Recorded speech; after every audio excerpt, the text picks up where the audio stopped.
ஒரு நல்ல டாக்டர் யாருன்னா, பல பேர் டாக்டரா மாத்துறவர்.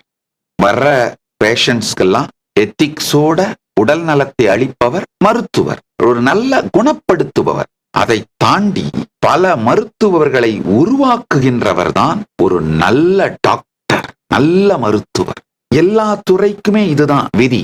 என்ஜினியர், அந்த என்ஜினியரிங் துறையில மற்றவர்களுக்கு உபயோகமாக இருப்பவர் ஒரு நிலையில் நல்ல என்ஜினியர்னு சொல்லலாம். ஆனா பல என்ஜினியர்களை உருவாக்குபவர் தான் ஒரு உயர்ந்த சிறந்த என்ஜினியர்.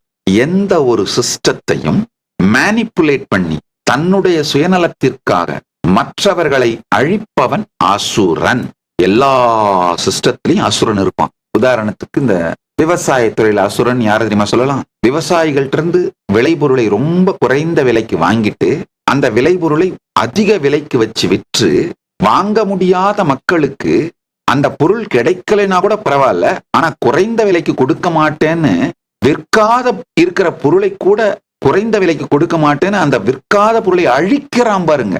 இந்த விலை குறைந்து விடக்கூடாது என்பதற்காக விற்காத பொருளை அழிப்பானே தவிர உணவில்லாத மக்களுக்கு கொடுக்க மாட்டான். அவன் தான் அசுரன். ஒவ்வொரு துறையிலும் அசுரர்கள் உண்டு, நல்லவர்கள் உண்டு, மிகச் சிறந்தவர்களும் உண்டு, அதை தாண்டி முழு வல்லவர்களும் உண்டு.